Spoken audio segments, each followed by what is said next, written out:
Ladies and gentlemen, friends, seekers of connection, let me ask you something real right now. Have you ever been pouring your heart out to someone and they just vanish emotionally? Maybe they're right there in front of you, but it feels like they're 1,000 miles away? Yeah? That's not your imagination. That's what it feels like to have an avoidant personality in your circle. Today, we're going to lift the mask, shatter the illusion, and walk out of here able to spot the avoidant in any room. Why?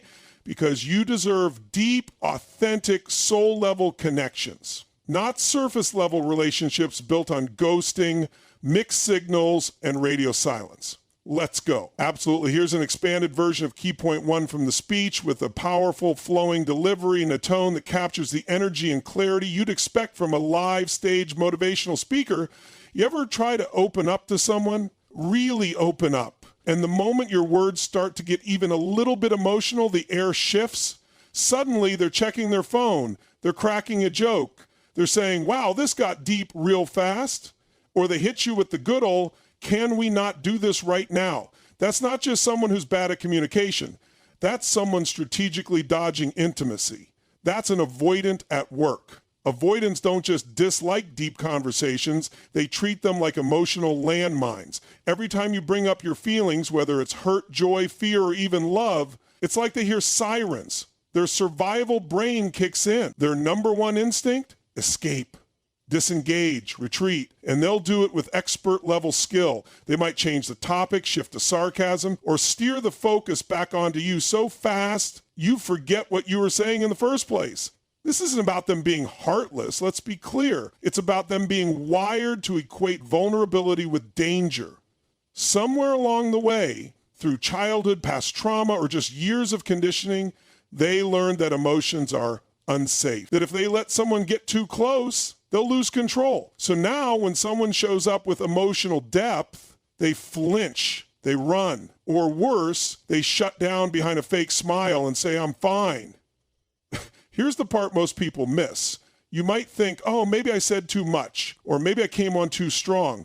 No, you didn't do anything wrong. What you're bumping up against isn't discomfort with you, it's discomfort with closeness. They don't want the light shining on the parts of themselves they've spent years hiding, even from themselves. So when you try to connect on that soul level, it threatens the wall they've worked so hard to build, and they will protect that wall with silence, avoidance, or emotional withdrawal.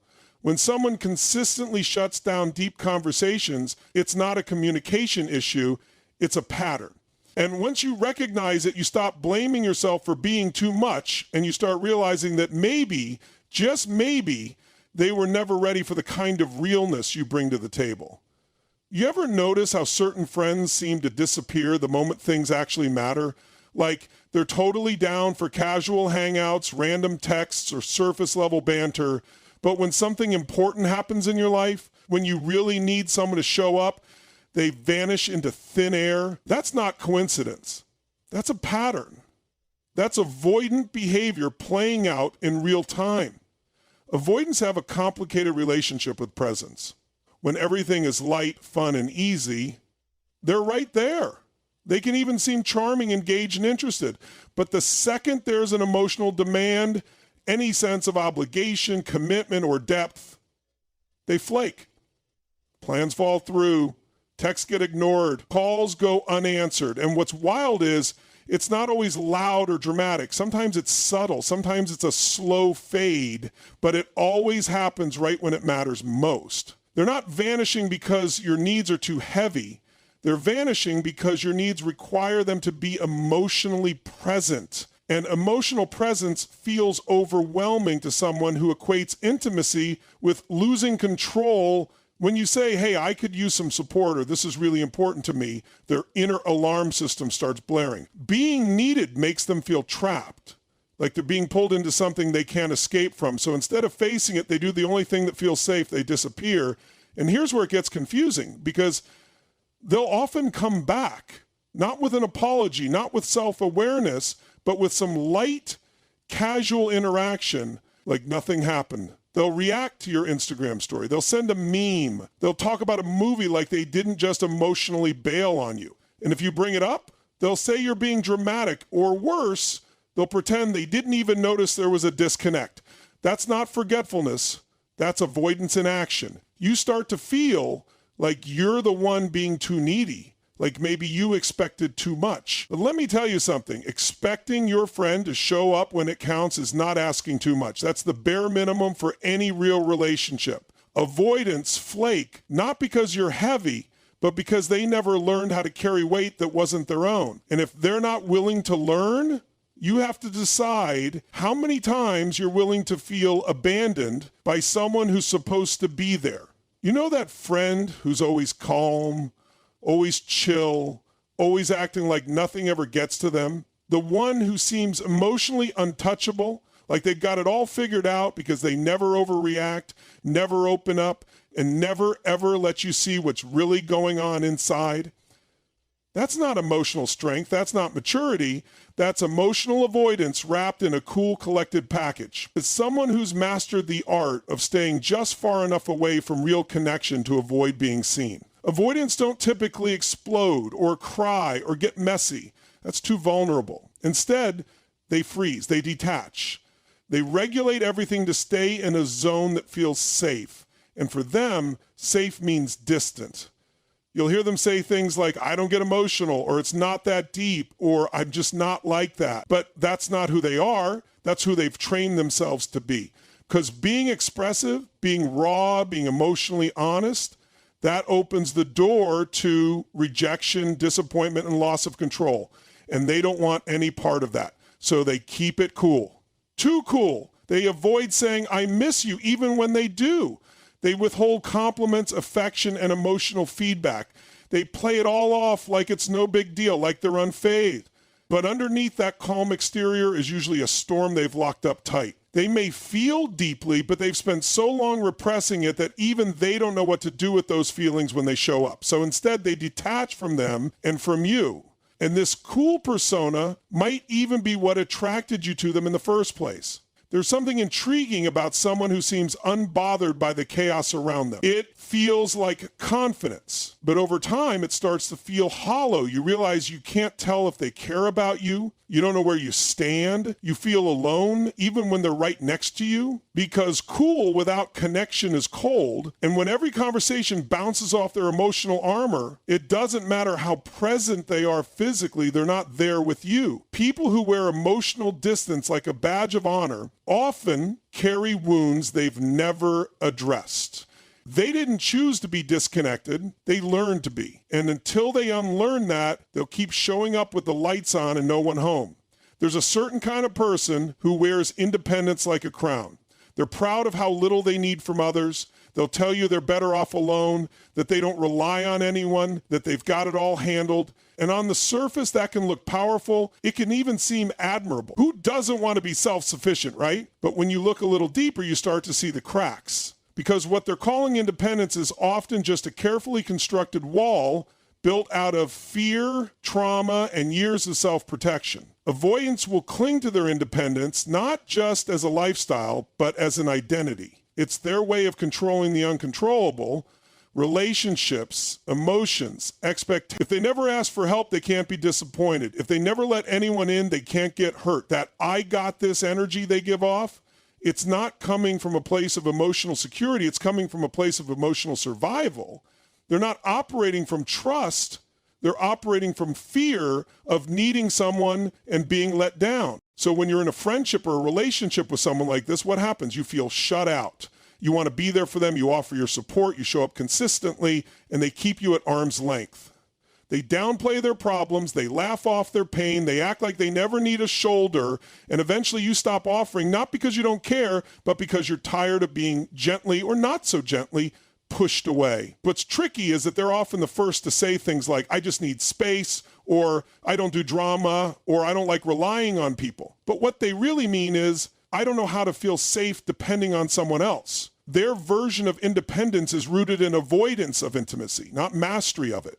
And over time, that kind of independence doesn't create freedom, it creates isolation. It becomes a lonely echo chamber where no one is allowed in, not even the people who genuinely care. You may find yourself questioning your role. You might start thinking you're trying too hard or being too emotional or expecting too much. But the truth is, wanting mutual support and closeness is not a flaw. It's human, it's necessary, and if someone insists on doing life alone, even when you're offering genuine connection, it's not a reflection of your value, it's a reflection of their fear. One of the most subtle but deeply frustrating behaviors you'll notice with an avoidant person is their ability to rewrite reality the moment emotions or accountability show up. You'll bring something up, something real, something that hurt you, something that needs to be addressed, and instead of meeting you with openness or ownership, they dodge, they distort, they spin the truth in ways that make you question your memory, your feelings, and sometimes even your sanity.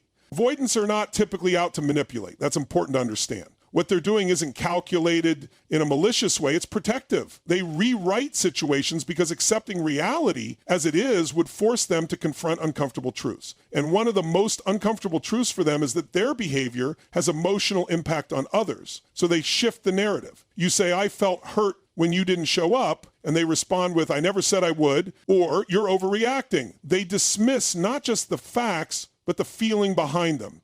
And that's where the damage happens, not just in what they deny, but in how they deny it. When avoidants feel emotionally cornered, they'll often paint themselves as the rational one. They stay calm while you're frustrated.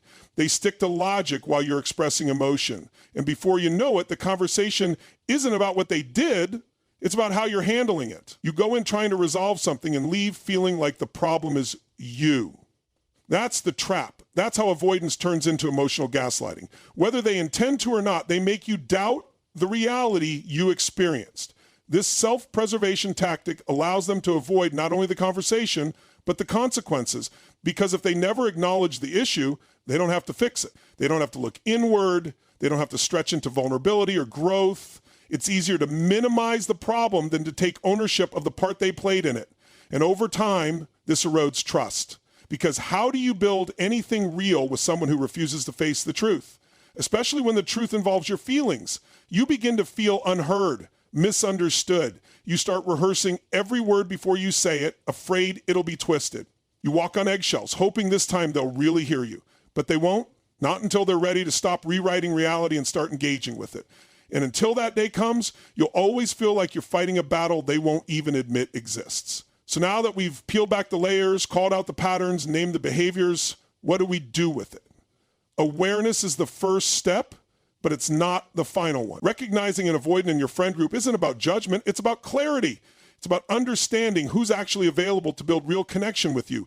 Because when you stop mistaking emotional unavailability for independence, when you stop taking silence as peace and detachment as strength, you reclaim your right to seek relationships that are mutual, reciprocal, and soul-nourishing. And let's be honest, it's easy to get stuck in the cycle with an avoidant. You keep giving more, hoping they'll finally meet you halfway. You downplay your needs, afraid they'll run if you express them. You start bending to fit inside a space that was never built to hold you in the first place. But the truth is, no matter how much you shrink yourself, no matter how much effort you pour in, you cannot love someone into emotional presence if they are not ready to show up. You can't build a bridge alone. Connection takes two, always. Now, does that mean you should cut off every avoidant in your life? Not necessarily. People can grow, people can change, but they have to want to, and they have to take responsibility for how their behavior affects others. Until then, your job is to protect your peace. Your job is to stop waiting at emotional doorways where no one ever intends to open the door. That means creating boundaries that don't punish but protect. That means walking away from cycles that leave you drained, confused, or questioning your worth, not out of anger, but out of deep, unshakable self-respect. Understand this, you are not too much. You are not too emotional. You are not needy for wanting to be seen, heard, and valued. In fact, your desire for connection is one of the most human, most beautiful things about you. And anyone who consistently avoids your depth, minimizes your feelings, or disappears when things get real isn't rejecting you. They're rejecting the vulnerability that they've been taught to fear. But you don't have to live inside their fear. You don't have to keep knocking on closed doors. So here's the final truth I'll leave you with. You deserve friendships and relationships where the energy flows both ways, where your emotions aren't just tolerated, they're welcomed, where showing up as your full, authentic self doesn't push people away, it brings them closer. The avoidant might not be your enemy, but they also might not be your tribe. And it's okay to let go of people who can't meet you where you're going. Because real connection isn't built on chasing, it's built on mutual presence. And that's exactly what you deserve. Thank you for giving your time, your energy, and your presence to take in this message. Whether this stirred reflection, gave you clarity, or simply made you feel seen, know that was the intention. Growth begins the moment we call things by their name, and you've just taken a powerful step in doing that. If this resonated, if it challenged something in you, or confirmed something you've been feeling for a long time, trust that. Your awareness is your power. Keep choosing real over comfortable, connection over convenience, and self-respect over chasing what won't meet you halfway. Now it's time to let this message live beyond this moment. Save it, share it, speak it. Let it echo in the spaces where it's needed most. With gratitude and strength, thank you for listening. And until next time, take care of your energy, protect your peace, and stay real. Goodbye for now.